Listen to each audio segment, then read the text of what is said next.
peut-être qu'on est plus susceptible qu'on l'était avant, Marc? Penses-tu que c'est relié au fait que l'année prochaine, peut-être qu'on pourra avoir cette possibilité de revision? Ben, déjà, tu sais, je veux dire, ce qui se passe, Alain, commence par les reprises vidéo. On n'aime pas ça. Au jeu!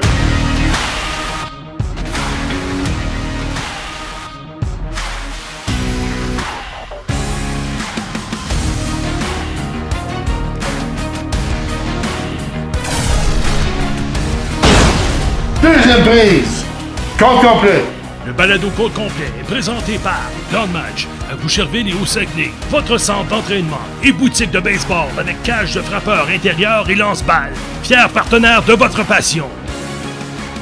Voici vos animateurs, Alain Husereau et Mark Griffin. Bienvenue à Compte complet, Alain Husereau en compagnie de Mark Griffin. Nous vous parlons comme à l'habitude de l'actualité dans le monde du baseball. D'abord, aujourd'hui, à l'affiche, sur notre balado, on va parler du retour très attendu chez les Braves d'Atlanta de Ronald Acuña, les pièges qui peuvent accompagner le retour d'un joueur vedette de la sorte. On va parler des Royals de Kansas City, Marc. Est-ce que c'est le temps de rappeler notre plus gros prospect, et gros dans tous les sens du mot? Il y a quelques joueurs là, qui ont été retournés. C'est pas impossible. On va parler également un peu de la section centrale de la Ligue américaine. C'est une des plus fortes présentement, à la surprise de plusieurs.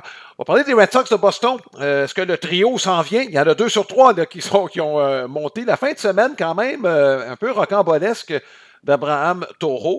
On va parler des blessures qui pourraient faire mal à certaines équipes. Les Padres qui ont perdu leur meilleur lanceur. Les Orioles qui se croisent les doigts pour Adley Rutschman. On va vous parler portrait. On va lever notre chapeau à Marc, qui l'avait peut-être vu venir dans le cas de Pete Crow Armstrong. On va parler aussi des lanceurs là, qui se promènent d'un côté et de l'autre et on a l'impression là, que c'est... Oui, on a une demande pour les lanceurs, ça c'est depuis que le baseball existe, mais cette année, on a l'impression qu'aussitôt qu'il y a un bras en santé là, qui est disponible, là, il y a quelqu'un qui va sauter dessus. Bref, on va parler de ça et du fait que les arbitres sont peut-être sous pression plus que jamais. Avant de partir, juste un mot pour les amateurs de cartes de baseball. Je sais qu'il y en a qui écoutent la version audio. Tout ça pour vous dire que la carte de baseball est disponible en version vidéo également à partir de mardi, officiellement, surtout la partie carte de baseball. C'est parti, mon cher Marc. Ronald Acuña qui est revenu de façon assez spectaculaire. Premier lancé de l'autre côté de la clôture dans le même match. Réussit à retirer un coureur sur les sentiers, a déployé son grand talent dès le premier match. Marc, c'est un joueur d'exception. Il n'y en a pas beaucoup là, comme lui dans le baseball majeur. Et ça fait du bien de le revoir. Là. On peut parler des Braves dans quelques instants, mais un talent de la sorte, Marc, c'est toujours spectaculaire de le voir aller avec la panoplie, je te dirais, de qualité athlétique que ce gars-là peut offrir sur le terrain. Écoute, tu sais, on a parlé beaucoup de Shohei Ohtani et pour cause l'année dernière, le fameux 50-50. Mais lui, déjà, ça a déjà été quoi, un 40-70? Je veux dire, s'il y a quelqu'un qui peut faire un 50-50 dans une saison complète, là, évidemment pas cette année, là, mais je veux dire, il a le talent pour faire des choses sur un terrain qui sont vraiment spéciales. Sa puissance, fait pas de doute, évidemment, ses qualités offensives, son bras, je veux dire, ce gars-là, sa vitesse. Là, évidemment, est-ce qu'avec les genoux, on va dire un peu amochés, là, parce que ça fait les 2 genoux, ils y ont passé. Est-ce qu'on va ralentir en termes éventuellement de vol de but? Pas impossible, mais connaissant le personnage, je pense qu'il y a comme une vitesse à Acuña, là. Tu sais, Mais écoute, effectivement, c'est un des très beaux athlètes qu'on a vus de cette génération de joueurs de baseball. Puis pourtant, il y en a des très, très bons athlètes depuis qu'on voit depuis une dizaine d'années, Alain. Mais Acuña fait partie certainement des meilleurs à ce niveau-là. Et là, le défi, c'est d'amener son équipe. C'est de faire sentir sa présence là, vraiment pour que lui fasse une différence. Les Braves se sont maintenus autour de 500. Là, ça veut pas dire que son retour va garantir des victoires assurément là, dès le départ, mais une chose que je voulais qu'on jase de ça, Alain, c'est que faut faire attention lorsqu'un joueur de la sorte revient. Et ce que je veux dire par là, c'est que tu as l'impression, bon, Acuña revient, notre sauveur revient. Tu as peut-être des fois l'impression qu'il y a des joueurs qui font comme, bon, là, je vais pouvoir relaxer un peu. Alors que c'est tout l'inverse qu'il faut qu'ils se produisent.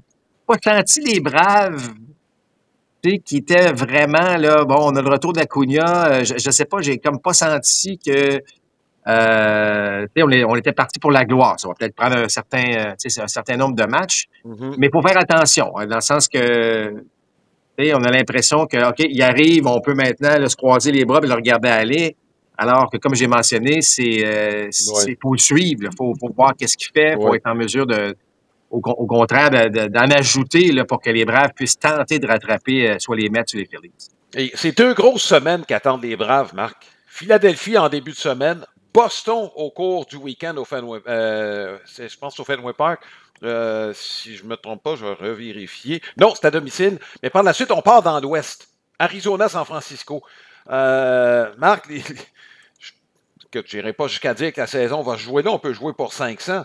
Sauf que ça va nous donner peut-être une indication sur la qualité de cette équipe-là. Oui, donc tu as raison. C'est une partie du calendrier.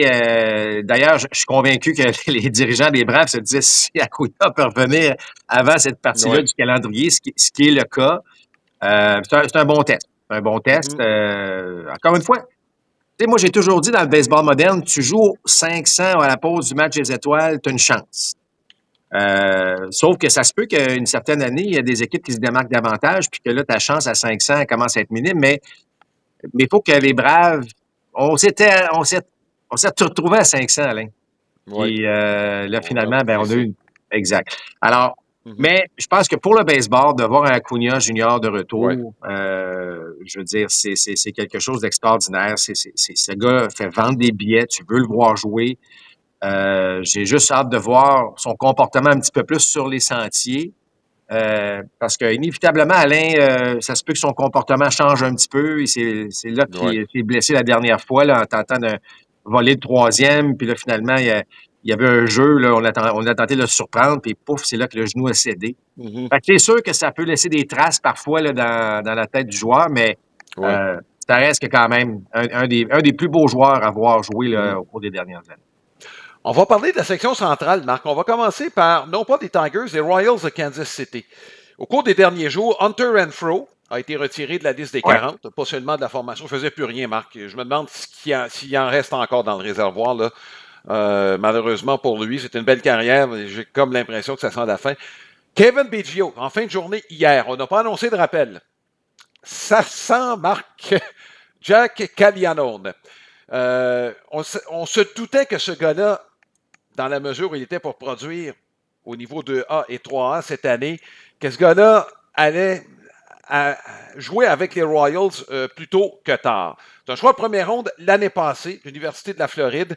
Marc, il y a 14 coups de circuit depuis le début de l'année. La semaine dernière, ou il y a un peu plus d'une semaine, on l'a envoyé au niveau 3A. On va voir ce qu'il va faire. C'est 5 coups de circuit en 6 matchs.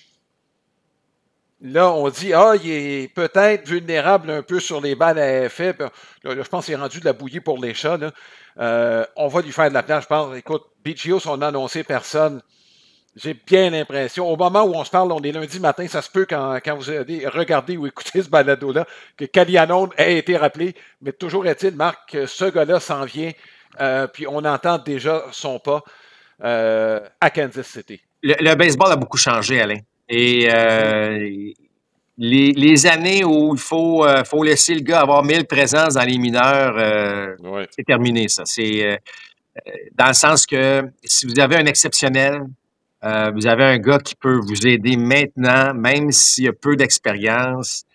Tu regardes, Alain, tu as parlé de c'est serré dans la division centrale. Je veux dire, là, les Tigers se démarquent un peu, mais après ça, là, les Guardians, les Twins, les Royals, c'est du pareil au même. Et on est parmi la meilleure division du baseball pratiquement. Alors, tu as besoin, tous les éléments que tu peux avoir pour gagner, il faut que tu les amènes avec toi. Fait que moi, je suis totalement d'accord. Est-ce qu'il va y avoir des retraits sur des prises? Ça vient déjà avec. Mais je veux dire, la puissance, la prestance. Tu as parlé de... C'est un gars qui a un physique imposant, à la limite intimidant lorsqu'il se présente au bâton. Moi, en tout cas, je regarde la façon dont les Royals sont bâtis actuellement. Moi, je te ramènerais ça, je t'amènerais ça en haut rapidement. Et écoute, il y a toujours le danger. Jackson Holliday, l'année passée, a fait réfléchir beaucoup de monde. parce que ça n'a Ouais. pas bien été. Rappelez-vous, Jackson Holliday, c'est son premier séjour dans le baseball majeur. Je ne dirais pas que c'était catastrophique, mais ça aurait pu laisser des traces négatives.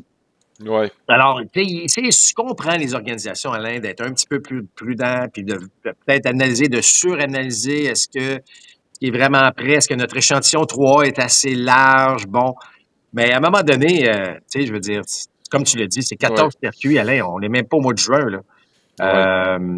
C'est impressionnant. Le gars devrait jouer dans le baseball majeur. Tu l'as dit plus tôt que tard, mais effectivement, moi, je pense que ça va arriver vraiment, vraiment rapidement. Oui, écoute, on a 32 coups de circuit, les Royals, cette année. C'est le plus petit nombre dans tout le baseball majeur. C'est pas compliqué. Dans la Ligue américaine, là, pour te dire, il y a une bonne marge. Là. La deuxième pire équipe, ce sont les White Sox de Chicago à 44. On n'est même pas proche là, des White Sox.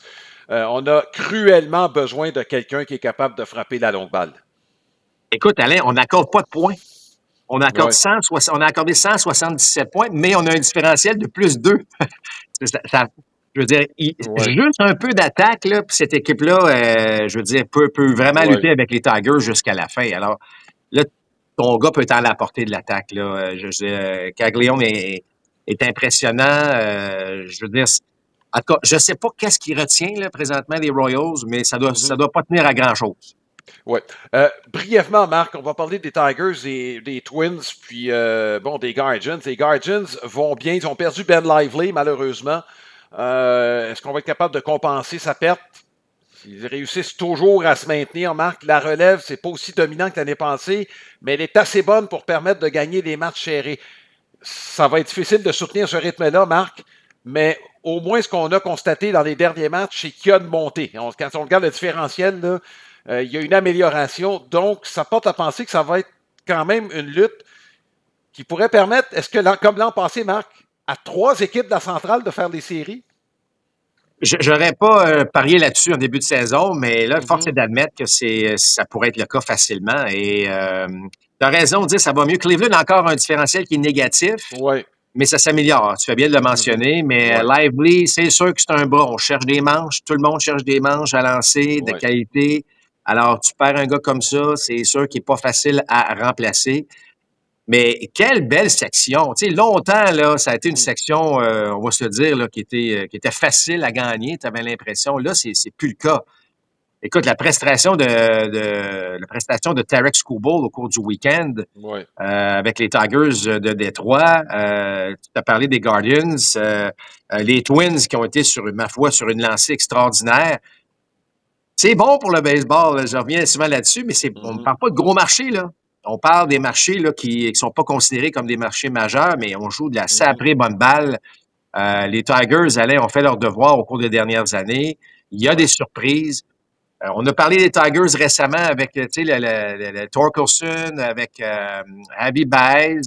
Je vous le dis, il se passe quelque chose, moi, avec cette organisation-là. Il y a quelqu'un qui a pris en charge l'aspect mental des joueurs. Puis moi, je suis convaincu que c'est un aspect important. Donc, tu vois que là, on est là pour gagner. On n'est pas juste là pour essayer d'essayer de faire les séries puis être content de se contenter de ça. On est en mission chez les Tigers.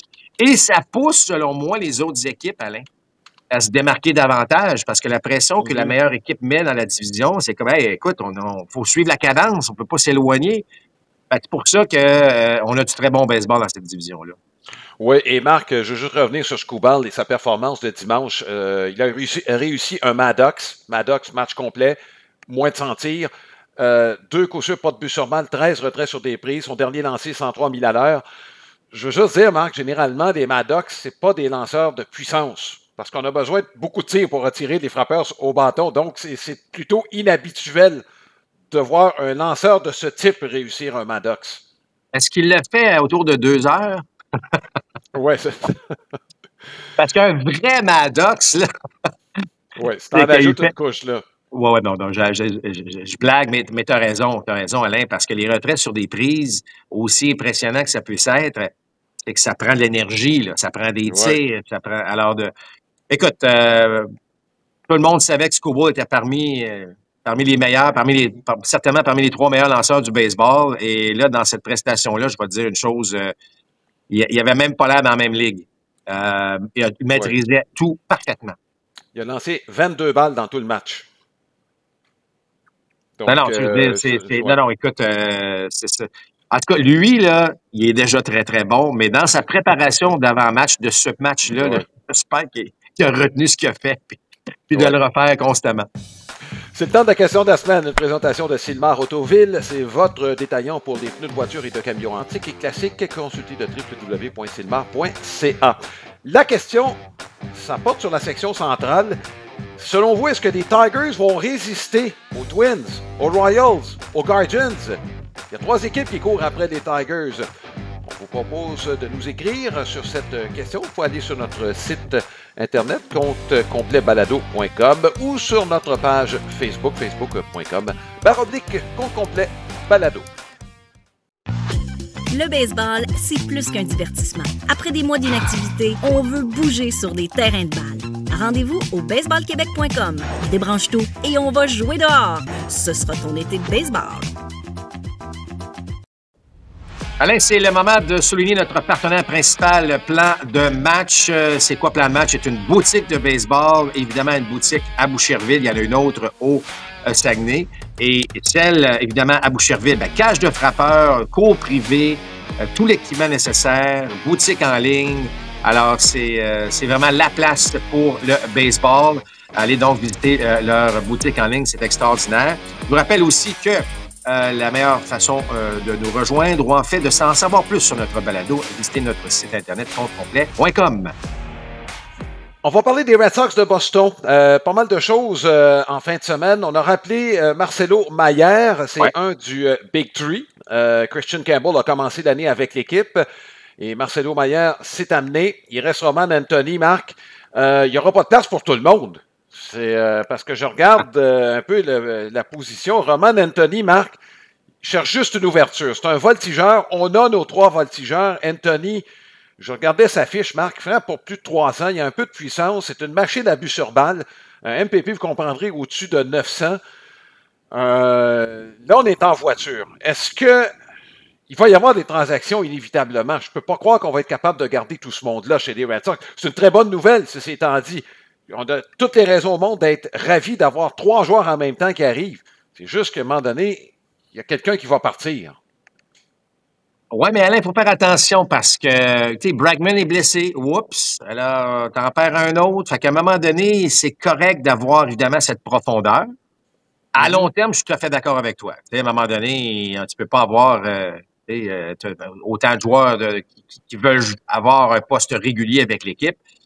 Mais à court terme, tu sais, moi, c'est une des raisons, Alain, pour laquelle j'avais choisi les Red Sox cette année de connaître une très, très bonne saison.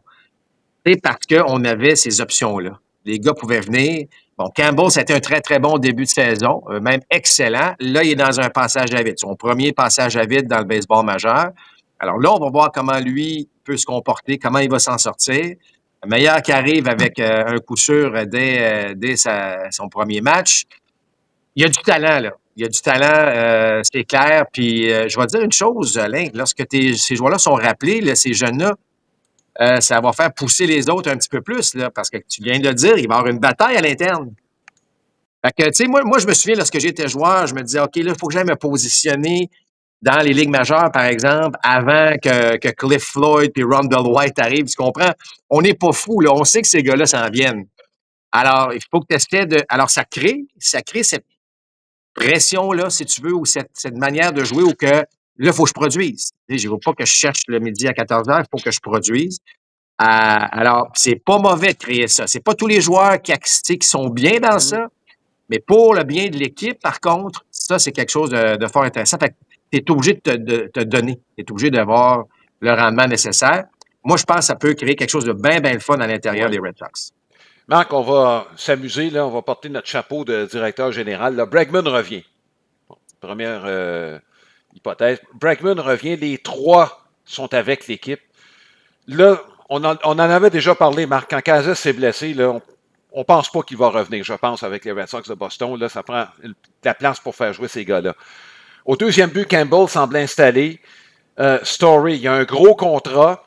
c'est peut-être une des erreurs des Red Sox. Déjà, à la signature, Marc, on se posait la question, est-ce qu'on l'a embauché juste pour calmer un peu les ardeurs des partisans? Regarde. Et moi, je pense que Rafaela pourrait être éventuellement le gars sacrifié parce que les Red Sox de Boston, c'est un bon gant. Et, je pense qu'au Champ-Centre, là, il s'est très, très bien développé. Mais c'est le genre de gars qui pourrait être disponible éventuellement, Marc, compte tenu du profil de frappeur qu'il est, qui ne correspond pas à ce que les Red Sox ont eu depuis l'ère de Theo Epstein il y a 20 ans, autrement dit. Dans la foulée de Moneyball, c'est pas le profil de frappeur, même si c'est un excellent voltigeur de centre. À moins, Marc, qu'on aille plus gros, qu'on aille vraiment chercher plus gros et qu'on aille échanger un frappeur gaucher. Et là, je pense à Jarren Duran. Parce que Roman Anthony, s'il joue, c'est comme voltigeur, comme frappeur désigné, on le sait, pour 10 ans, ça va être Raphaël Devers. Écoute, il y a des options, Alain. On a vu Campbell prendre des roulons au premier but. Je ne dis pas qu'il t'en va là, assurément, mais d'avoir cette polyvalence, c'est peut-être quelque chose d'intéressant. Est-ce que... comme tu as dit tantôt, Alain, c'est un beau problème. Raphaël, là, ce qui est le fun avec lui, c'est qu'il y a déjà un contrat. Alors, parfois, il y a des à long terme. Des équipes qui n'haïssent pas ça, dans le sens que, tu sais, on va le chercher, on l'a à long terme. Alors, c'est quelque chose d'intéressant à ce niveau-là. Duran, c'est un joueur mystérieux, mais moi, je trouve que c'est un joueur de très haute qualité. Qui apporte évidemment contribution, là, vitesse, puissance, combativité, énergie. Il y a une belle valeur, moi, je trouve, Jarren Duran. C'est pas parfait, il y a des retraits sur des prises, mais la saison qu'il a connue l'année dernière, puis là, t'as des petits soubresauts de ce que ça peut devenir encore cette année. Moi, je pense qu'il fait partie des solutions. Mais effectivement, si tout le monde est en santé, il peut avoir, on peut être coincé. Par contre, on a parlé de blessures, là, tu dis Bregman revient, mais on sait qu'une longue saison, il y a des joueurs blessés. L'autre aspect, c'est que ça se peut qu'un des trois, parce que là, à un moment donné, Anthony va être rappelé, là, mais un des trois, ça va moins bien, c'est pas assurément. Fait que, on peut jongler avec tout ça. À la fin de la journée, ce que tu veux, c'est de gagner. Tu veux des victoires, tu veux trouver le moyen d'avoir les meilleurs 9 joueurs sur le terrain à chacun des matchs. Et là, après ça, tu iras avec la meilleure solution. Je suis d'accord avec toi, le contrat de Trevor Story, c'est comme... Ça n'a pas rapport. C'est un boulet. Ça n'a pas rapport dans l'équation. Mais il est là, tu peux pas vivre, tu peux pas dire, ben là, on n'aurait pas dû. On doit vivre avec, on doit faire, mais je le regarde au bâton, beaucoup d'élan dans le vide dans le cas de Trevor Story. C'est un bon joueur. C'est un bon joueur de balle.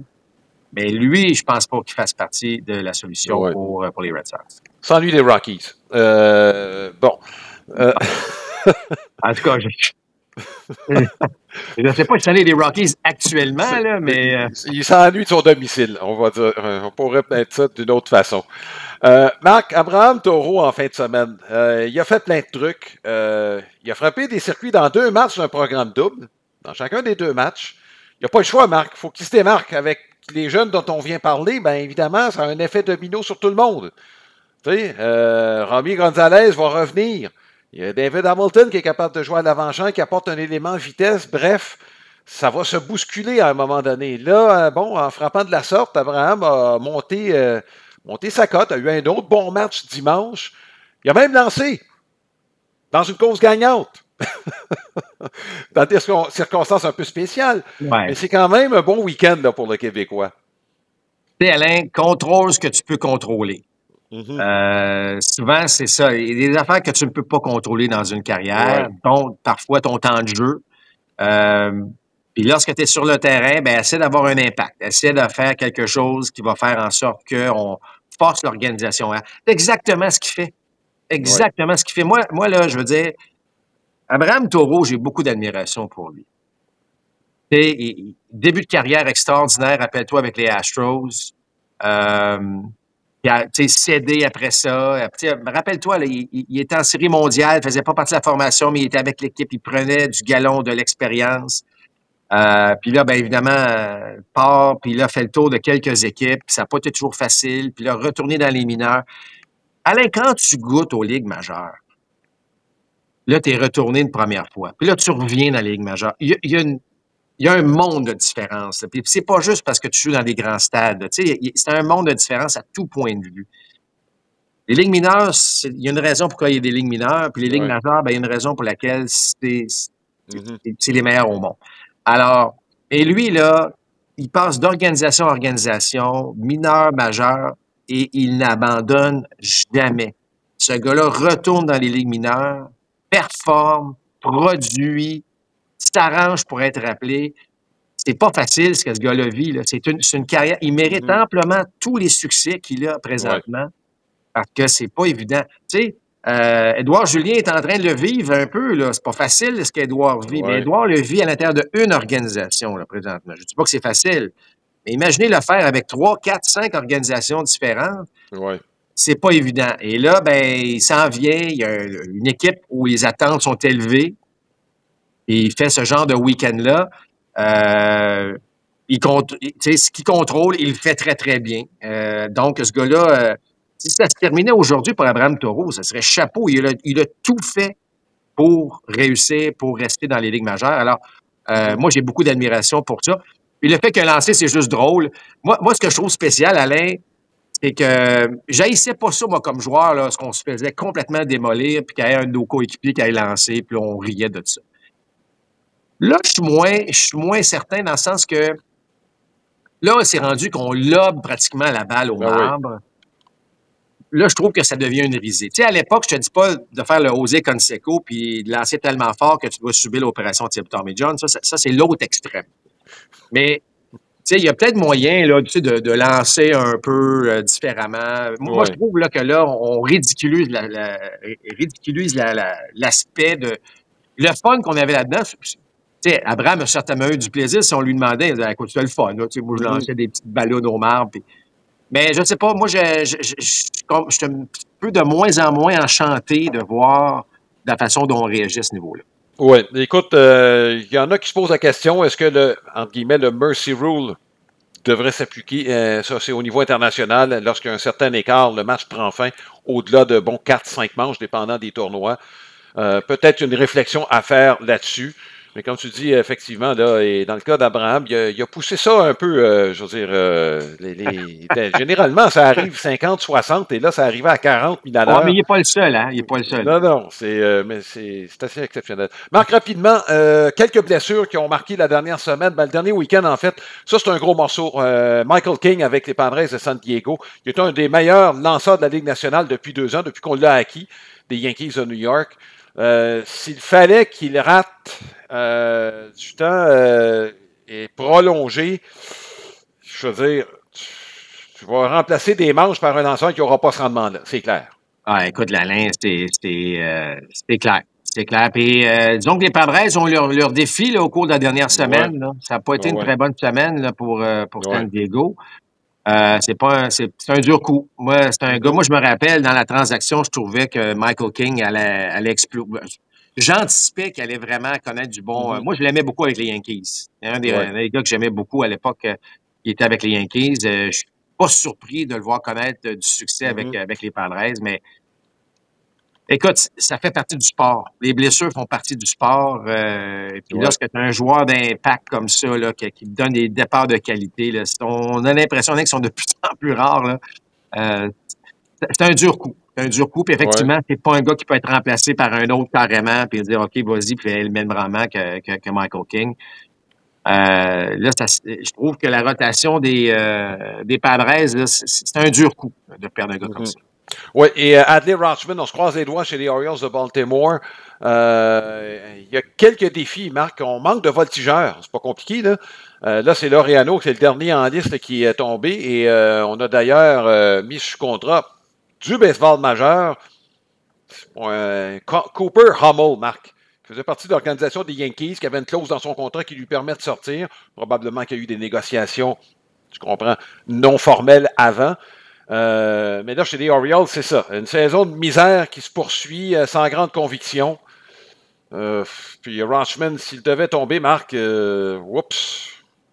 C'est le capitaine de l'équipe, pas compliqué, là. Oui, non, écoute, il n'y a rien. Bon, on a 2 victoires de suite là, du côté de Baltimore, mais c'est pas facile. Là. Mais moi, je te le dis, là, je sais que là, si Rothman est blessé, ça va être un dur coup, mais on a assez de talent dans cette équipe-là, moi, pour ramener ça à flot. Je ne dis pas de gagner la titre de la division, mais au moins de connaître une meilleure saison. On a l'impression que dès la blessure de Colton Cowser, qui avait été si bon l'année passée, tu parlais de manque de voltigeur, ça a mal commencé. Hein? C'est Gunnar Anderson qui était sur la liste des joueurs blessés, puis on dirait qu'il n'a pas repris encore le genre de saison qu'il peut connaître. Puis, en fait, on pourrait revenir même durant l'hiver où on a l'impression que les Orioles n'ont pas fait assez là, pour se donner les chances cette année. Mais bon, écoute, là, on teste vraiment, Alain, plus que la profondeur de l'organisation, on teste le caractère de l'organisation. Ouais. Et là, on va voir avec, tu sais, je veux dire, on regardait les statistiques dimanche là, avant notre match de baseball à la télévision. Mm-hmm. Les Orioles de Baltimore, c'est déjà un différentiel de moins 95, 18 et 34, alors que la plupart des analystes les mettaient parmi les 2 meilleures équipes de la division Est de la Ligue américaine. Alors, on est bien en deçà évidemment de ce qu'on prévoyait, mais j'ai hâte de voir comment ces joueurs-là, ce groupe de joueurs-là, va pouvoir changer la donne. Mais moi, j'y crois là, que ça va changer. Je pense pas qu'on va connaître une saison de misère comme ça toute la saison. Ça reste à voir. C'est sûr que ça va prendre des bras, là, éventuellement, mais écoute, j'ai hâte de voir comment l'organisation va, autant au niveau des joueurs, et autant au niveau du deuxième étage. Comment on va faire pour rendre cette saison 2025-là pas mal plus intéressante qu'elle ne l'est vraiment. Oui, ce sera. J'ai hâte de voir la suite des choses de ce côté-là. Il y a un des points positifs de la fin de semaine, Marc, c'est la tenue de Trevor Rogers qu'on avait acquis des Marlins. Rogers, qui avait eu une bonne année recrue, n'a jamais été capable par la suite de s'imposer. Est-ce que les Orioles seront en mesure de le ramener? Il est encore jeune, donc il y a peut-être de ce côté-là de l'aide qui pourrait s'en venir. C'est le temps de la carte de la semaine. La carte de la semaine est une présentation de cartes d'Union Dépôt.ca. C'est votre détaillant de cartes sportives et non sportives avec plus de 60 000 articles en vente sur eBay et une cote parfaite de satisfaction à 100%. On s'arrête sur un joueur vedette des premières années de la Ligue américaine de baseball, Rube Waddell, lanceur gaucher, reconnu pour son côté excentrique. C'est une carte de la série T. Je ne sais pas si ça dit quelque chose, Marc, mais c'est la série T qui a rendu célèbre la carte de Honus Wagner. OK. Tu sais, on accumule un peu d'argent, moi puis toi, depuis une couple d'années. D'ici 100 ans, on devrait être capable d'en avoir assez pour se la procurer. C'est pas une très grosse carte, hein, celle de Honus Wagner en passant. Là. Les amateurs de cartes probablement ont une petite idée. Sinon, vous verrez tous les articles qui ont été écrits sur cette carte célèbre au fil des années. Dans le cas de Rube Waddell, donc, comme je le mentionnais, c'est une carte de la série T. C'est lié aux marques de tabac. C'est le 3e ensemble de cette série. 126 cartes au total. 8 pouces par 5 et 3/4. Vous ferez la conversion en centimètres si ça vous tente. Il a été élu Rube Waddell au Temple de la Renommée. C'est en 1946. Marc, c'est un lanceur dominant comme on en a vu peu. Il y a 3 noms quand on parle de dominance de la sorte. Rube Waddell, Lefty Grove et Pedro Martinez. Grove, 6 années de suite, a mené la Ligue américaine pour les retraites sur des prises et par une large marge. Tu sais, dans les années 10, là, tu as vu des images, Marc, puis je me rappelle, à un moment donné, tu disais, on lance pas à 90 avec un élan comme celui-là. Donc, c'est un style de baseball qui était complètement différent. Il y avait quelques lanceurs qui lançaient plus fort que d'autres. Waddell était un de ceux-là. Et Marc, c'est des saisons de plus de 300 retraits sur des prises. Ça se voyait pas à cette époque-là. Mais il était vraiment dominant et à l'âge de 30 ans, sa production a baissé de façon assez drastique. C'est pas seulement l'âge, Marc, il y a eu des problèmes de consommation et des problèmes de santé mentale. C'était un cas particulier. C'est un gars qui allait dans des institutions spécialisées. Évidemment, l'expertise en santé mentale n'était pas reconnue comme elle l'est aujourd'hui. Il est décédé jeune d'ailleurs. Juste pour donner une idée, Marc, lui avait une obsession envers les camions de pompiers. S'il en voyait, il partait à courir après des camions de pompiers. Donc, il y avait de sérieux problèmes. Dans le baseball contemporain, Marc, il y a des joueurs qui ont eu des problèmes de la sorte. Bon, je pense à Rod Scurry qui avait des hallucinations. Évidemment, c'était doublé par des problèmes de consommation. Eric Shaw, Les deux sont décédés d'un jeune âge. Les deux ont eu des problèmes de consommation qui ont exacerbé leurs problèmes de santé mentale. Donc, heureusement, aujourd'hui, on est plus ouvert à en parler. Mais dans le cas de Rob Waddell, Marc, je pense, avec raison, il a été intronisé au Temple de la Renommée. Il était un des défenseurs les plus dominants de l'histoire du baseball. Je pense que c'est pas de mauvaise chose de lui lever notre chapeau. Peut-être de se rappeler là, qu'à une certaine époque, mais peut-être qu'on prenait moins soin de ce genre de problème qu'aujourd'hui. Peut-être une leçon à retenir. C'est temps de notre chronique Baseball Bob. C'est notre auteur de Trois-Rivières, notre bon ami Bob McDuff, auteur de livres pour enfants avec le thème du baseball au centre de ces histoires pour les jeunes. On vous invite à aller au www.baseballbob.ca, vous initier à la fois au baseball et à la lecture et faire place à votre imagination. Donc, c'est un rendez-vous pour les jeunes et pourquoi pas vous initier à la lecture du même coup. Notre profil de la semaine, Marc, c'est une bonne heure pour la Ligue nationale pour le WAR. Et non, je pourrais parler de Pete Alonso, je pourrais vous parler de Shohei Ohtani. Non, je vous parle de Pete Crow Armstrong. Et Marc, avant que la saison commence, tu l'avais dit, on va surveiller ce gars-là.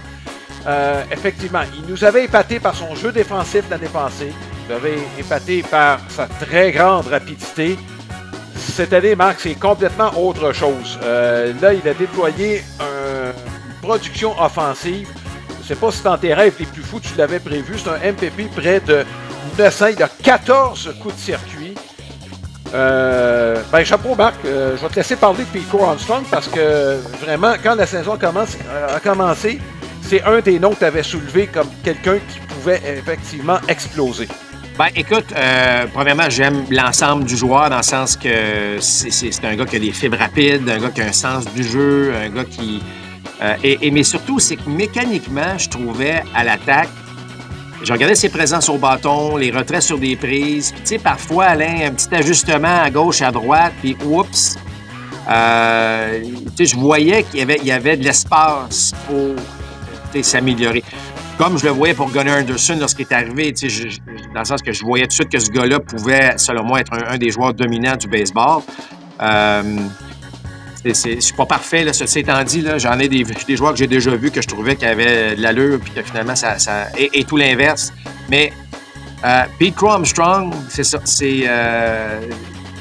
dans son attitude, à un moment donné, on avait parlé, Alain, dans un de nos balados, la ligne fine entre l'arrogance et la confiance. Mm-hmm. Lui, il joue dans ces eaux-là. Tu sais, c'est un gars là, qui démontre une belle confiance, à la limite un petit peu d'arrogance, mais il le fait, je pense, dans le respect, là, pour l'instant, du moins. C'est le genre de joueur, Alain, qui amène une énergie où tu as le goût de te défoncer aussi. Tu le vois aller et tu dis, écoute, il me semble qu'il nous traîne dans la bonne direction. Alors, pour toutes ces raisons, moi, je trouvais que c'est un gars-là qui allait nettement s'améliorer. Là, tu m'avais dit qu'il allait dominer avec le WAR de cette façon-là. Non, mais qu'il allait pouvoir avoir un impact dès cette année avec les Cubs. Oui. Puis, je suis content de voir que ça se réalise, mais je suis surtout content de voir que l'équipe des Cubs joue bien autour de lui. Tu sais, tu t'appelles un Dansby Swanson, d'être un vétéran, mais tu vois je vais l'appeler le kid, mais tu vois un jeune comme ça, là, tu rajeunis comme vétéran, puis tu dis, écoute, on embarque dans ça, puis on y va. Puis, fait que, pour toutes ces raisons, moi, j'aime bien ce que je vois de Pete Crow Armstrong. Oui, c'est un choix de première ronde, Marc, en 2019. Non pas des Cubs, mais des Mets de New York. On avait échangé en 2021. Ça, c'est pour obtenir Javier Baez en fin de saison. Alors, pour avoir un joueur de qualité. Ça prouve qu'il faut revenir parfois sur les transactions, hein? Écoute, sur le coup, c'est contre un joueur des ligues mineures, mais avec le recul, est-ce qu'on le prendrait à notre équipe chez les Mets? Oui, mais à ce moment-là, on pensait que l'avenue de Baez était pour donner de l'énergie aux Mets. Et enfin, Alain, c'est pas pour rien. Pas pour rien, parfois que des équipes vont hésiter à sacrifier l'avenir pour amener un vétéran qui va les aider maintenant. Parce que on en a pas mal d'exemples. James Shields contre Fernando Tatis Jr., c'est un autre exemple. On a besoin d'un lanceur, on va donner un joueur des ligues mineures, puis là, pouf. Fait que ces histoires-là, fait de jurisprudence, puis que là, à un moment donné, tu te dis, wow, un instant, là, on est mieux de garder notre joueur. En tout cas, ça pour dire que c'est une belle histoire. récemment, Marc, tu peux parler de Brandon Marsh contre Logan O'Hoppe. Tu sais, tu regardes ça, Real Muto s'en vient joueur autonome l'année prochaine. Oups, O'Hoppe, peut-être qu'on l'aurait pris avec notre équipe, mais quand on a acquis Brandon Marsh, on avait un besoin urgent au champ-centre. Marsh ne jouait pas, ou peu, avec les Angels, puis on pensait qu'il était pour combler le vide. Il l'a fait, on s'est rendu en série mondiale, Marc. Donc, c'était le but de l'exercice au moment où on a fait la transaction. C'est vrai. Marc, les lanceurs, ça fait 100 ans puis, que les équipes, on dit toujours la même chose, les joueurs sont trop payés et il n'y a pas assez de lanceurs. Donc, mais là, évidemment, on le sait, les blessures aux lanceurs, on n'a rien réglé. Et on regarde l'année des Dodgers. C'est pas juste les Dodgers, mais les Dodgers, aussitôt qu'il y en a un disponible encore cette semaine. Lou Trevino avec les Giants. Chris Stratton vient d'être libéré par les Royals. Stratton vient de signer un contrat. Tout de suite, ça va avec les Dodgers. Va se retrouver avec la formation des 26 joueurs. Moi, je m'attends à Genesis Cabrera qui va se retrouver avec une équipe. Matzek, visiblement, n'a pas convaincu assez de monde. Est-il encore en train de négocier? C'est à suivre. Donc, la perte d'Alvarado avec les Phillies, il y a quand même, Marc, on a encore Grégory Soto et Matt Strahm comme gaucher. À court terme, ça va faire l'affaire. On aime en avoir un troisième. Ce que je veux dire, c'est que ça se promène, puis toi, tu as fait la remarque que ça semble pire que les années précédentes. Écoute, Alain, je veux dire, on est juste au mois de mai. Quand tu arrives au mois de juillet, tu as des bras fatigués, tu as une couple de blessures, puis les gars qui sont surutilisés. C'est plus normal que ça arrive. Là. Fin juillet, début août, là, tu vois qu'il y a une espèce finalement de parade de releveurs. Mais pas au mois de mai. Ouais.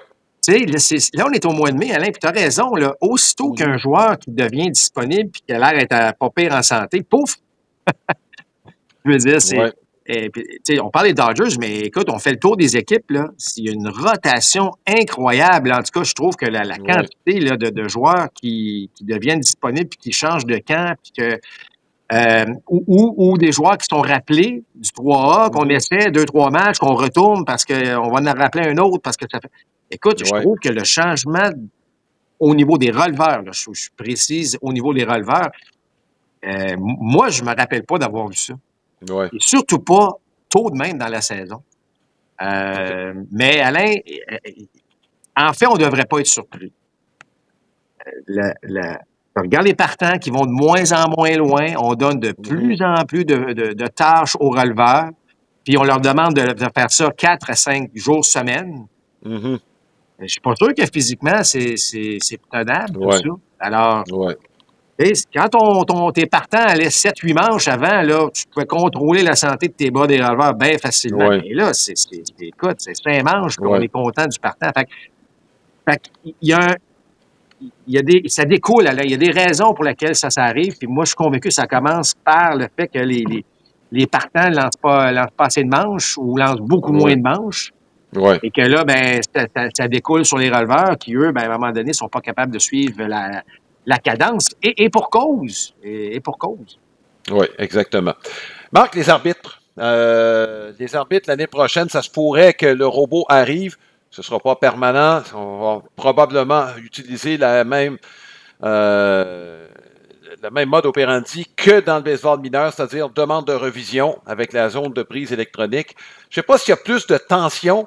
Ce qui nous amène à parler de ça, Marc, c'est même pas une décision derrière le marbre. Là, c'est juste qu'on sent de la tension. On sent de la tension. Je ne sais pas si c'est les gérants aussi qui ont de la tension. C'est sûr qu'ils en ont. Avant de parler de la zone des prises, il y a une décision qui nous a fait un peu sursauter. C'est vendredi dernier dans le match entre les Mets de New York et les Dodgers de Los Angeles. Une obstruction envers un joueur en défense qui obstruait la vue d'un coureur. Moi, je n'avais jamais vu ça. Moi non plus. Évidemment, dans le livre des règlements, il y a une règle qui stipule qu'effectivement, si un joueur en défense, je ne me souviens pas le terme exact si on traduit, là, mais si on nuit là, à ce qu'il voit le jeu, là, je simplifie ça, là, l'arbitre peut appeler une interférence à ce niveau-là. Là, on va chercher ça loin. sérieusement, Alain, là, ça, là, je trouve que là, on l'a exagéré. L'arbitre, en plus, sur le jeu, l'a déclaré tout de suite. Ouais. Et, et la réaction de Monty dit tout, là, en voulant dire, ben.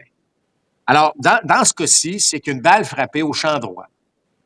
Alors, il y a un coureur au troisième, la balle est frappée au champ droit. Et là, Monty, qui a joué le troisième but, ben lui, évidemment, a réagi sur la balle frappée, mais ça vient se placer. Mais il n'est pas collé sur le coureur, là. C'est juste qu'il vient se placer pratiquement, bon, vis-à-vis. Mais de toute évidence, avec la réaction de Monty, il n'a pas fait exprès, là. Là, tu vas me dire, c'est pas grave, l'interférence, t'es pas obligé de faire exprès ou non, là, mais. Et là, ben, il semble-t-il que là, le coureur a commencé à bouger un peu pour voir son angle, puis bon, l'arbitre a appelé l'interférence. Mais, aidez-vous, les gars. Aidez-vous là, à ce que les arbitres soient. Les arbitres sont importants. Ils font partie du jeu, puis c'est correct de manquer des décisions. Ça fait partie du jeu, puis ça met de l'excitation, ça met. T'es soit frustré ou pas, puis je comprends ça. Puis il y a des décisions que c'est pas facile. Puis là, les reprises vidéo qui s'ajoutent à ça, puis c'est pas évident parce que ça fait mal paraître des fois l'arbitre. Je comprends tout ça, là, mais arrêtez de nous sortir des règles qui arrivent du champ gauche, de nulle part, qui existent peut-être depuis X nombre d'années. Je comprends que si le joueur en défense, il se place devant, puis qui commence à bouger pour obstruer, bon, là, à un moment donné, on exagère, OK, là, on l'appelle. Et dans un jeu comme ça, là, je sais pas, Alain, je trouve qu'on s'aide pas. Je trouve qu'on s'aide pas. C'est mon opinion personnelle. Peut-être des arbitres vont dire, voyons, Marc, t'es tout croche là-dedans, ça n'a pas d'allure.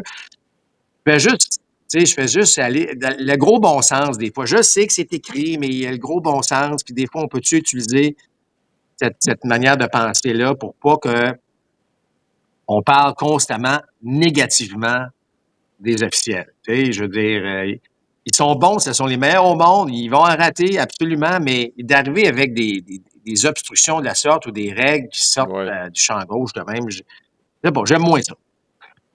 Écoute, on va revenir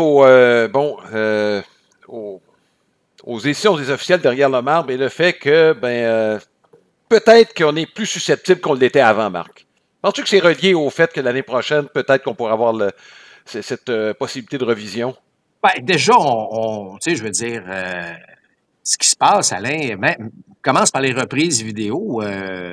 On n'aime pas ça. C'est sûr que tout le monde, quand je dis tout le monde, là, je pense la planète baseball, que ce soit le partisan, le joueur, le gérant, tout le monde veut la bonne décision, on veut la meilleure décision. Puis même là, des fois, on peut avoir des doutes. Parce que la décision qui est rendue tient à beaucoup de force dans ce qu'on va en reprise vidéo.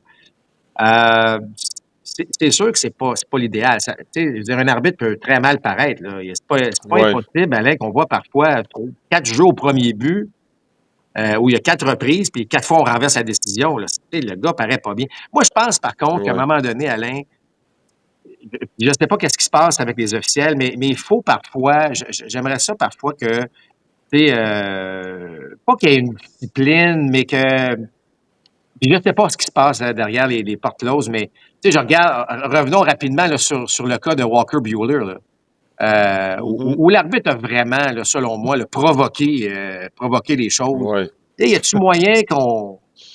Je ne sais pas. Je ne veux pas m'embarquer dans quelque chose que je ne connais pas. Là. Je fais juste de fan de baseball, puis je me dis, il faudrait que les officiels, des fois, je sais que c'est pas facile, mais qu'on en garde un petit peu plus à l'intérieur, puis qu'on essaie de discuter peut-être un peu plus, alors que on sent souvent que c'est une confrontation, là.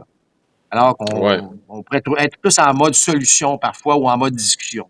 Oui, mais écoute, il va y avoir des changements de toute façon, là, ça s'en vient plus tôt que tard là, derrière le marbre. Ce qu'on est en train de vivre au niveau 3A depuis quelques saisons, écoute, on va le voir dans le baseball majeur. Je pense que ça va ajouter, moi. Je pense que ça va ajouter. On n'aura pas un robot complet, mais quelque chose d'hybride. Je pense que ça va plaire aussi aux spectateurs. Marc, il y a eu des réticences, mais l'importance d'avoir la bonne décision va prendre le dessus, je pense, sur les autres considérations éventuellement. Là. En tout cas, je suis content de t'entendre dire ça, toi qui es un traditionnaliste. Solide, là. Mais je pense aussi, je suis d'accord avec toi que ça peut amener quelque chose d'autre. Parce que ce qu'on entend, Alain, au niveau des joueurs, des spectateurs, des dirigeants, peut-être pas toujours des officiels, Ouais. là, mais c'est qu'on apprécie c'est rapide, on perd pas de Exact. temps. Et le moment choisi devient aussi peut avoir un impact parce que si la décision n'est pas renversée, là, tu perds une vie alors que tu en as juste 2.